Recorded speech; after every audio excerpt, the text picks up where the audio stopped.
नमस्कार एंड जय हिंद। स्वामी जी, ऑनरेबल हरिवंश जी, और मैं सल्यूट करता हूं सर जनरल साहब को, क्योंकि मेरा अपना मानना है कि चाहे वो स्पोर्ट्समैन है चाहे आम आदमी है, अगर इस देश में सुरक्षित है, अपने आप को गर्व महसूस करता है, तो सर ये आप लोगों की देन है। और हम जो अपने आप को गर्व करते हैं हिंदुस्तानी, मेरे ख्याल से आर्मी से अच्छा कोई नहीं दे सकता उसको गौरवान्वित करने के लिए। मैं लीडरशिप, ये जो वर्ड है ये बड़ा एक यूनिक वर्ड है, और जैसे स्वामी जी ने कहा कि हर इंसान लीडर बन सकता है, और मेरा मानना है कि हर इंसान बॉर्न लीडर होता है। प्रॉब्लम ये होता है कि हम दूसरे की तरफ देखना शुरू करते हैं, हम अपने अंदर नहीं देखते कि हमारे अंदर कितनी बड़ी एक ताकत है मनुष्य के शरीर में, वो लीडर बन सकता है। लीडर सिर्फ हम जो चुन के भेजते हैं वो नहीं है, ये एक धारणा है जो हम लोग उसको चेंज करने की ज़रूरत है। जैसे मयंक जी ने कहा, स्वामी जी ने कहा, हम सभी मानते हैं कि हर क्षेत्र का लीडर होता है, और मैं अपने से ही लेता हूँ। मैं लीडर तो नहीं हूँ, लेकिन मैं एक कोशिश करता हूँ कि भारतीय हॉकी जहाँ पे होनी चाहिए वहाँ पे लेके जाओ। मेरा अपना मानना है, कई लोग इम्पॉसिबल वर्ड यूज करते हैं, मैं उसको संधि विच्छेद करके कहता हूँ आई एम पॉसिबल। अगर उसी में ढूंढिए तो वो इम्पॉसिबल वर्ड के अंदर पॉसिबल छिपा हुआ है। वो जो पढ़ता है उसको ढूंढना पड़ेगा कि क्या मैं खुद इसको पॉसिबल बना सकता हूँ, और मेरा अपना मानना है हर इंसान बना सकता है। जैसे मयंक जी ने ध्यानचंद साहब के बारे में बताया, 1936 में 75,478 और 79 के करीब पब्लिक उस फाइनल मैच को देख रही थी। वो ब्रिटिश फ्लैग के अंदर टीम गई थी, लेकिन उस लीडर की सोचिए आप कि उस समय 2 महीने के बाद पानी की जहाज पे बर्लिन पहुंचे हैं। प्रैक्टिस मैच में जर्मनी ने हिंदुस्तान को 4-1 से मारा, मतलब हराया। एक फौजी आदमी जो कि सिपाही होता है, उसकी सोच कि नहीं, यहाँ पे मेरे को हारना बर्दाश्त नहीं है। उन्होंने जो पदाधिकारी से उससे रिक्वेस्ट किया कि लंदन में ये प्लेयर बैठा है, वो मेरे को टीम में चाहिए। वहाँ से बुलाया जाता है, वो टीम खेलती है।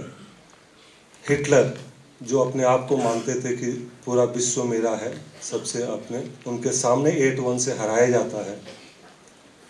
और उस 75,000 पब्लिक के बीच में मेरा अपना मानना है, जो हिंदुस्तान का पहला स्वतंत्रता सेनानी था, जिसने हिंदुस्तान से बाहर हिंदुस्तान की स्वतंत्रता की बात की, वो दादा ध्यानचंद थे, कोई और नहीं।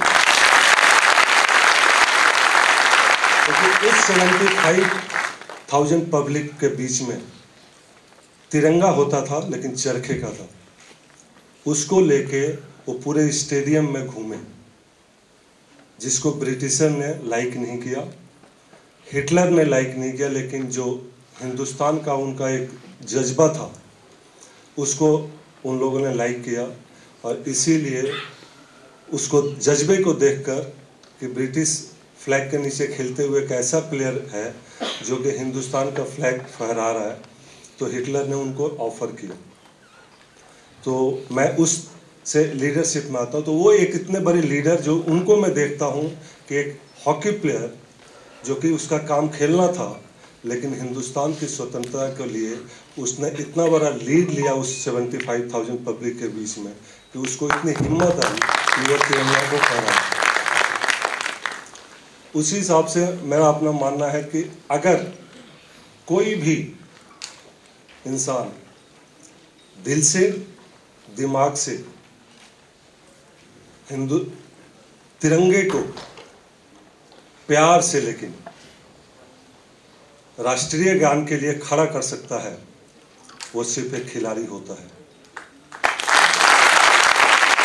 इसलिए कर सकता है कि जब हम लोग जीतते हैं, हिंदुस्तान जीतता है, तो gold medallist, silver medallist and bronze medallist, और जब गोल्ड मेडलिस्ट जीतते हैं तो बीच में तिरंगा होता है, और हमेशा राष्ट्रीय गान उसी का होता है जो गोल्ड जीतता है, और उसी समय राष्ट्रीय ध्वज फहराया जाता है, और हम लोग प्यार से उस देश के जितने भी वासी होते हैं उनको कहते हैं प्लीज़ आप खड़े हो जाइए क्योंकि मेरा तिरंगा लहरा रहा है। तो ये तिरंगा मिलती है हम लोगों को। अब मैं अपने पे आऊँगा। मैं जब आया, मैं उस जगह से आता हूँ जहाँ पे दिल्ली जैसे शहर में, बॉम्बे जैसे शहर में कहा जाता है बिहारी हैं, रिक्शा चलाएंगे, ये करेंगे। और जब मैंने हॉकी स्टार्ट की, मेरे को भी यही सोचकर हॉकी बाहर निकाल दिया गया खेलने के लिए कि आप बिहारी हैं और आप रिक्शे वाले हैं। आप बिलीव नहीं करेंगे, मेरे अंदर ये उसके लिए कोई ऐसी धारणा नहीं है कि इस प्लेयर ने मेरे को क्यों कहा। उस चीज़ को मैंने एक गांठ बांध के रख लिया कि मैं हॉकी खेल के ही दिखाऊंगा।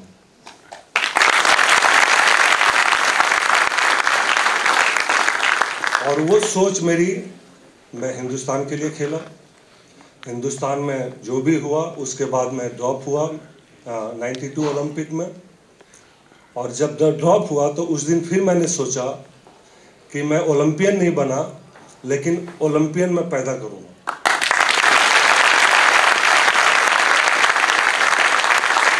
जैसे स्वामी जी ने कहा, एक मॉरल कैरेक्टर और डिसिप्लिन बहुत कुछ सिखाता है। और अगर हम लोग, आप सभी जितनी ऑडियंस बैठी है, मैं गारंटी से कह सकता हूँ अपने आप में आप एक बॉर्न लीडर हैं। अपने आप को आप देखने की कोशिश कीजिए। आप किसी भी क्षेत्र में जाना चाहते हैं, आप लीडर बन सकते हैं।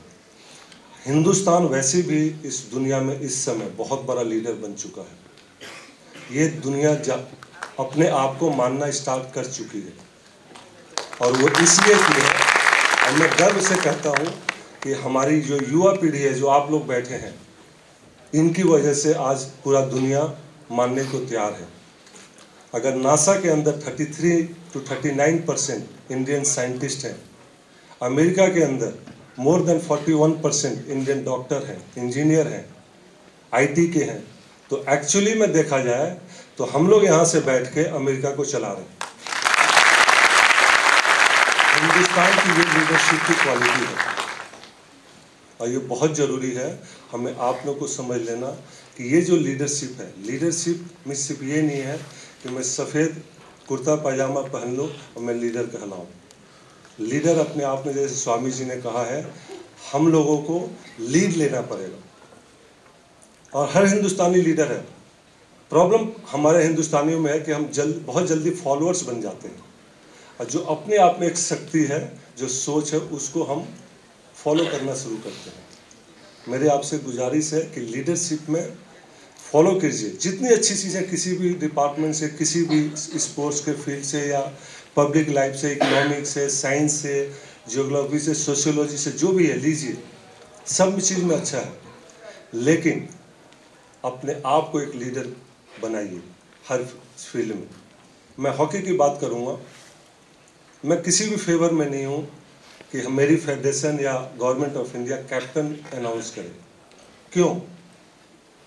एज ए कोच मेरे लिए वो 18 प्लेयर जो सिलेक्ट होते हैं सभी लीडर हैं, और ये कहीं ना कहीं मेरी जो 24-25 साल की कोचिंग है, मैंने फील किया है कि हम लोग एक कैप्टन अनाउंस कर देते हैं, बाकी जो लड़के हैं उस कैप्टन की तरफ देखने लगते हैं जब भी करंट सिचुएशन आता है, या उस कुछ सीनियर प्लेयर की तरफ देखने लगते हैं कि ये कोई रास्ता बताएंगे। Sports and specially hockey friction of second decision making होता है, और उसके अंदर आपको फिर लीडर की जरूरत नहीं है। लीडर की जो पर्सनैलिटी है आपको डिसीजन मेकिंग में लाना चाहिए। लीडर डिसीजन है, जैसे बताया जाता है, लीडर का काम है vision, planning, execution and then result. और वो बहुत, मेरा अपना मानना है कि जिसके पास विजन है वो किसी भी फील्ड में अपने आप में एक लीडर बन जाता है, क्योंकि जब विजन आता है तो वो सिर्फ आज और कल का नहीं आता, वो 40-50 साल 100 साल आगे की बात करते हैं। वो जो स्पोर्ट्समैन है मेरे, जो स्पेशली हॉकी में बताता हूँ, और आपने पढ़ते भी होंगे, हमारी मीडिया लिखती है करंट सिचुएशन में चोकिंग, एक वर्ड यूज करते हैं।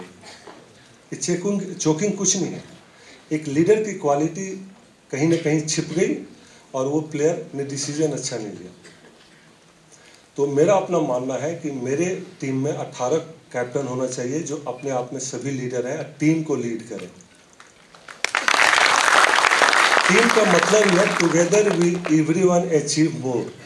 अगर संधि विच्छेद कीजिए तो अगर टुगेदर एवरीवन आ गया तो इसका मतलब मेरे लिए वो सारे लीडर हैं जो कैंप में और जो टीम में आते हैं। और जब आप लीडर हैं बनाते हैं तो अपने आप में एक अलग ही अनुभव मिलता है। जब मैं अपने बेडरूम में बैठता हूँ, जब कोचिंग में नहीं रहता और इन प्लेयरों को टीवी पे देखता हूँ जो मेरे हाथ से खेले हैं, जिनको मैंने बनाया है, उससे ज़्यादा मेरे को शांति और खुशी कभी नहीं मिलती। मेरे घर में मेरी डॉटर एंड सन हमेशा, जब भी कोई किसी को प्लेयर हम मैच देखते हैं, और वो हमेशा कहते हैं कि पापा ये आपके साथ थे ना। तो वो सबसे बड़ी एक मैं कह सकता हूँ कॉम्प्लीमेंट्स होता है जब कोई ये अपना खुद का संतान या दोस्त ये कहते हैं कि इसको आपने लीडर बनाया है। वो हमने लीडर नहीं बनाया एक्चुअली में, ये एक वर्ड गलत यूज करते हैं।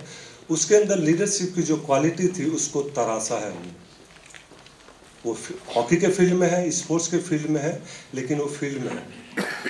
और लीडरशिप एक बहुत अच्छी मैं कह सकता हूँ वर्ड है जो कहीं ना कहीं प्रोत्साहित करती है अपने आप को। आप सभी यहाँ पे जो बैठे हैं अपने अपने फील्ड में लीडर बनना चाहते हैं। कोई यहाँ से सीईओ बनना चाहता होगा, कोई फैकल्टी का हेड बनना चाहता होगा, अगर आप एजुकेशन में हैं। बेस्ट फार्मर बनना चाहते होंगे आप, किसी भी फील्ड में जाएंगे आप बेस्ट ही चाहते। वो क्या है? वही तो लीडर है। आपको कोई प्लेटर में तो नहीं देगा, लेकिन अगर आपका लीडरशिप है तो ये आपको मिलेगा। स्पोर्ट्स फील्ड में अगर आप देखिए तो जितने हैं, आज सभी बात करते हैं Virat Kohli is a best leader we have got in this century after the Ganguly. मेरा मानना नहीं, वो बेस्ट लीडर नहीं है, बेस्ट एग्जीक्यूटर है। जिस फील्ड में भी करता है, चाहे वो बैटिंग में हो, फील्डिंग में हो, लाइफ वे में हो, वो अपना बेंचमार्क इतना बड़ा सेट किए हुए हैं विराट कोहली, क्योंकि उससे उनको सेटिस्फाई नहीं है और इसलिए उनको आज टीम का सबसे बेस्ट लीडर माना जाता है। वो जो बेंचमार्क है उनका कहीं ख़त्म करने लायक नहीं है, क्योंकि मैं उनके साथ 2-3 महीने रहा हूँ। उनका जो एक सोच है वो बेंचमार्क को अपने आप को है। और मेरा अपना मानना है स्पोर्ट्स में स्पेशली जो लीडरशिप लेता है, जैसे सचिन तेंदुलकर हैं, अपने विराट कोहली हैं, हॉकी में धनराज पिल्ले हैं, जो आज के नाम पे भी मैं कह सकता हूँ उनका वर्चस्व है। अगर लाखों लोगों के बीच में करंट हॉकी प्लेयर को घुमाया जाए और धनराज पिल्ले को, तो मेरे ख्याल से सबसे पहले धनराज पिल्ले को कोई रिकॉग्नाइज करता है, क्योंकि वो अपने आप में लीडर थे and he was born leader. लेकिन जो क्वालिटी थी वो अपने आप को उन्होंने तराशा कि yes I have to lead the Indian team such a height कि जहाँ पे वो तिरंगा मैं फहरा दूँ, और उन्होंने अचीव किया। ये कुछ चीज़ें होती हैं स्पोर्ट्समैन की जो मैं कह सकता हूँ फिनिश है। सचिन तेंदुलकर जी क्रिकेट फिनिश किए, लेकिन वो हमारे लिए अभी भी लीडर हैं। और उनकी हर चीज़ को अगर आप देखिए तो उनकी सभी लोग बातें सुनते होंगे, उनकी बातों के बीच में जो लाइन है मैं उसको पढ़ता हूँ। और he is one of the most motivator in this age, जो रिटायरमेंट के बाद भी he talks about the sports, he talks about the country, he talks about the unity of the country। और वो लीडरशिप एक स्पोर्ट्समैन ने हमें दिया है। कमिंग बैक टू दादा ध्यानचंद, और उसके बाद की मैं आप लोगों को कुछ और चीज़ें बताऊं। दादा ध्यानचंद जी, मैं कल जनरल साहब से डिस्कस कर रहा था। मैं दिल्ली में रहता हूं, बिहार से जब शिफ्ट हुआ तो दादा की बात कर रहे थे सर की, क्योंकि सर के अंदर बहुत सारी टीमें खेल चुकी हैं and a big follower general साहब। तो एक बार दादा कैंट में रुकती थी आर्मी की टीम, और किसी कारणवश बस मिस कर दिया, जो आर्मी की बस थी नेहरू टूर्नामेंट के लिए। और उससे पहले एक दिल्ली में टूर्नामेंट होता था, वो खेल रहे थे, तो बस मिस कर दिया। तो मैच तो था ही, आना था। इंडिया खेल चुके हैं 3 ओलंपिक, खेल के 3 गोल्ड मेडल इंडिया का नेतृत्व कर चुके हैं। तो ऐसे में कई लोगों के तो सर पे चढ़ जाता है कि मैं इंडिया का कैप्टन क्यों जाऊँगा।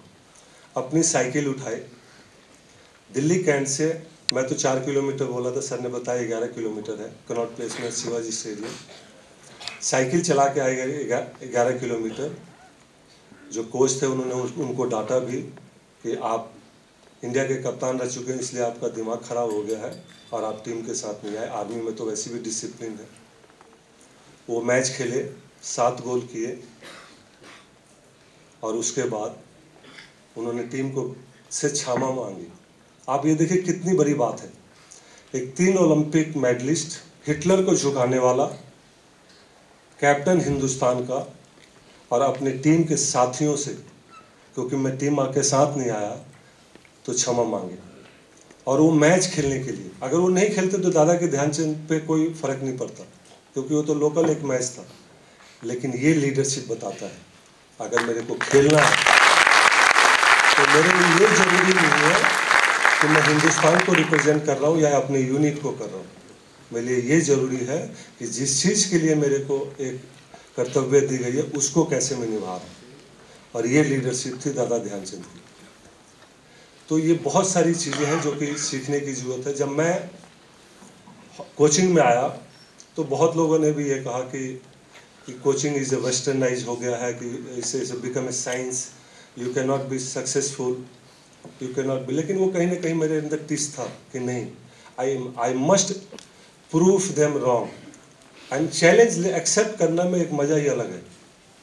And when you accept the challenge and you deliver the result, उसका एक मज़ा ही अलग है। मैं आपको बताऊँ, आई टेकन दिस चैलेंज 1998 में। I went abroad, done all the coaching, जितने कोर्सेज होते हैं, 14 coaching courses I have done. And the finally in 2014 the international hockey federation they given में FIS एक्रेडिटेड ग्रेड 1, जो कि हिंदुस्तान में पहला कोर्स। उसको करने के बाद मैंने फिर सोचा, क्या ये जो सर्टिफिकेट मिलेगा that is more than enough, और मेरे को खुश होना चाहिए। 1-2 साल मैं हॉकी से अलग होगा, मैंने सोचा कि इनफ इनिजब नहीं। फिर मैंने सोचा नहीं, what ever I achieve and जो नॉलेज है, it must be impart with my coming generation, otherwise वो कहीं ना कहीं मैं सेल्फिश हूँ। और वो मेरे ख्याल से मेरी सबसे बड़ी इस समय ड्यूटी है कि I must produce so many coaches in the country. जो हम बात करते हैं तिरंगा की, तिरंगा से बड़ा कोई रिलीजन नहीं है और तिरंगा से बड़ा कोई देश नहीं है। मेरा अपना मानना है कि अगर तिरंगा है तो हम ऐसे कई जगह कैलकुलेट कर सकते हैं, कई जगह डिस्कशन कर सकते हैं। अगर तिरंगा नहीं है तो हम सिर्फ कुछ नहीं कर सकते, हमसे करवाया जाएगा। और देश सुरक्षित तभी है जब हम अपने आप को उस तिरंगे से हमेशा नीचे रखें, तिरंगे से ऊपर जाने की कोशिश न करें। और ये एक लीडरशिप की क्वालिटी है। मैं कहीं पे भी, मेरा अपना मानना है, आप कोई भी चीज़ स्टार्ट करिए, आप सबसे पहले सोचिए कि इस तिरंगे के लिए मैं क्या कर सकता हूँ, क्योंकि इस तिरंगे के नीचे ही सारा समाज है। कोई भी समाज है, चाहे वो किसान का समाज है, चाहे जो नौकरी कर रहे हैं उनका है, सर्विसेज समाज है, व्यापारी का समाज है, शिक्षक का समाज है, स्टूडेंट का समाज है, वो सारा समाज इस तिरंगे के नीचे है। अगर ये सोच के हम बनेंगे तो मेरे ख्याल से ये तिरंगा सबसे बड़ा लीडर है मेरे लिए। और इस तिरंगे को ही मैं हमेशा मानता हूँ, ये तिरंगा मेरे को और मेरे देशवासियों को लीडर बनाता है, और वो बहुत ज़रूरी है। कुछ चीज़ें जो कि स्पोर्ट्स हमें सिखाती है, डिसिप्लिन। और मैं कल जनरल साहब से डिस्कस भी कर रहा था कि जो हमारी कम्युनिटी है, आई एम नॉट डिनाइंग कि अदर नहीं करते, जो हमें सिखाया जाता है। मेरा अपना मानना है कि लीडरशिप कुछ बनने के लिए हमें इंडिविजुअली कुछ सेक्रीफाइस करना पड़ेगा, और जो आर्मी के लाइफ दिनचर्या जो सिखाती है, I think that's a, I can not explain in the word, we can feel when we really share the dais, share the experience of the army people, और वो वहाँ पे जाके पता चलता है कि लीडरशिप है क्या। -45 में एक जवान, उसको ये नहीं पता कि कौन सा क्षण उसके लिए वो लास्ट क्षण हो सकती है, and still he is thinking कि इस यहाँ पे अगर कुछ होगा तो मैं दुश्मनों को से अपने देश को कैसे बचाऊं। That's a leadership. वो लीडरशिप हमें सिखाता है, तो वो हॉकी में भी और किसी भी स्पोर्ट्स में सिखाता है, क्योंकि जब हम खेलते हैं तो हमें नहीं पता कि वो कौन सी स्ट्रेटजी और टैक्टिक्स अपोनेंट्स लेके आएंगे, और उस समय हमें अपना क्विक डिसीजन लेना होता है। And that's a leadership. हमें एक स्पोर्ट्स सिखाता है कि अपोनेंट्स को विदाउट जाने उसके हर मूव को कैसे मैं खराब कर रहा हूँ, वो एक लीडरशिप क्वालिटी हम लोग को मिलता है और सीखने को मिलता है, और वो हमेशा मिलता है। सो ये बहुत अच्छा टॉपिक, जितने प्रांगण में आए हुए मैं अपने साथी ही बोलूँगा, क्योंकि मैं भी अभी बहुत कुछ सीखना है आप लोगों से, इस संसार से, और मयंक जी का, काशी मंथन के सारे कार्यकर्ता का, और काशी का, क्योंकि कहा जाता है कि मानव का जीवन कभी भी सार्थक नहीं हो सकता, संपूर्ण नहीं है, अगर उसने काशी नहीं आया तो इसके लिए तो सबसे पहले मैं काशी मंथन के सारे कार्यकर्ता को धन्यवाद कि मेरे को आप इस धरती पे आए। यही एक धरती मेरे से रह गई थी, मैंने दुनिया देखी, लेकिन बदकिस्मती से आज आया, लेकिन देर आया लेकिन दुरुस्त आया। ये भी एक चीज़ में लेके गया कि लीडरशिप में ऐसी जगह कैसे मिस हो सकती है। तो वो जो एक चैप्टर कहीं ना कहीं अधूरा था, लास्ट नहीं कह सकता, कहीं बीच की जर्नी में रह गया था, तो आप लोगों ने मेरे को बुलाकर जो प्यार दिया और वो किया, वो सारे अपने आप में एक लीडर होंगे, और किसी न किसी जिंदगी के मोड़ पे आप आने वाले लीडर से हम सबकी मुलाकात होगी। जय हिंद, नमस्कार।